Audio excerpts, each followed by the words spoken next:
Interesting facts about famous people.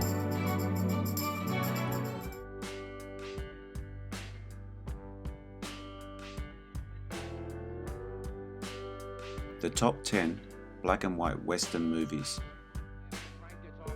Before colour film was in common use, usually reserved for those studios that had a big enough budget, so reserved for the bigger, more epic movies, with the big name actors. Black and white was the industry standard since silent films. Cinematographers became well adept at how to use it effectively. Here we are, looking at 10 of the best Western films that use black and white film. As always, let me know in the comments what you think. The Oxbow Incident, 1943. A Western film directed by William A. Wellman, starring Henry Fonda, Dana Andrews, and Mary Beth Hughes, with Anthony Quinn, William Ith, Harry Morgan, and Jane Darwell. Two cowboys arrive in town when news arrives that a local rancher has been killed and his cattle rustled. The townspeople, joined by the two cowboys and the men from surrounding ranches, form a posse to pursue and catch the perpetrators. They find 3 men in possession of the cattle and are determined to see justice done on the spot. Director of Photography, Arthur C. Miller. The Furies, 1950. Directed by Anthony Mann, starring Barbara Stanwyck, Wendell Corey, and Walter Houston in his final film performance. Based on the 1948 Niven Bush novel of the same name. Its plot follows the hot-headed daughter heiress of a tyrannical rancher who fancies himself a Napoleon in the 1870s New Mexico territory, who struggles with her stake in her father's business and estate. Director of Photography, Victor Milner. Uncredited, Lee Garms. The Man Who Shot Liberty Valance, 1962. Directed by John Ford, starring John Wayne and James Stewart. The screenplay was adapted from a 1953 short story written by Dorothy M. Johnson. The supporting cast features Vera Miles, Lee Marvin as Liberty Valance, Edmund O'Brien, Andy Devine, John Carradine, Woody Strode, Struthers Martin, and Lee Van Cleef. A senator returns to a western town for the funeral of an old friend and tells the story of his origins. In the unlikely named town of Shinbone, having his ass handed to him by a local hoodlum, Liberty Valance, Lee Marvin, but does not seek revenge on his attacker. He seeks legitimate justice by the book. But then, Director of Photography, William H. Clothier. High Noon, 1952. Directed by Fred Zinnemann, starring Gary Cooper. The story focuses on the town marshal, whose sense of duty is put to the test. He must decide whether to face a deadly gang of killers alone, or turn tail and leave town with his recently married wife. Mired in controversy due to its political themes at the time of its release, nominated for 7 Academy Awards and winning 4: Actor, Editing, Score and Song, as well as 4 Golden Globe Awards including Black and White Cinematography. Director of Photography, Floyd Crosby. 3:10 to Yuma, 1957.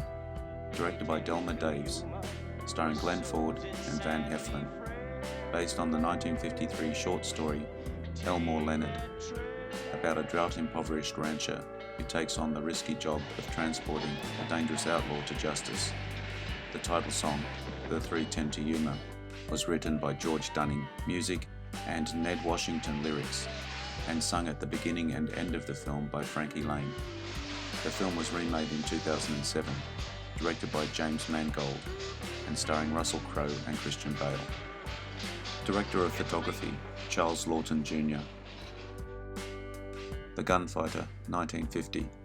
Directed by Henry King, starring Gregory Peck, Helen Westcott, Millard Mitchell, and Carl Malden. The film was the second of King's 6 collaborations with Peck. Infamous gunfighter Jimmy Ringo Peck arrives in town to find his true love. She doesn't want to see him. Not looking for trouble, but trouble finds him around every corner. Director of Photography, Arthur C. Miller. Red River, 1948.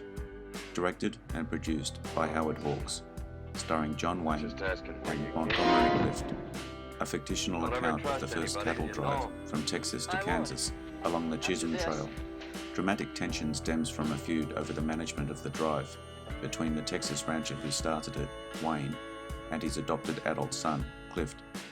The star-studded supporting cast features Walter Brennan, Joanne Drew, Colin Gray, Harry Carey, John Ireland, Hank Warden, Noah Beery Jr., Harry Carey Jr., Director of Photography, Russell Harlan. Stagecoach, 1939. Directed by John Ford and starring Claire Trevor and John Wayne in his first big role. The story follows a group of passengers on a stagecoach through deadly Apache territory. The film has long been recognized as an important work that transcends the Western genre. Philosopher Robert B. Pippin has observed that both the characters and their journey are archetypal rather than just individual, and that the film is a mythic representation of the American aspiration toward a form of political meaningful equality. Stagecoach has not avoided controversy. Like most westerns of the era, its depiction of Native Americans as simplistic savages had its critics. The first of many westerns that Ford shot in Monument Valley on the Arizona-Utah border in America's Southwest. Many movies Ford shot there also starred John Wayne. Director of Photography, Burt Glennon.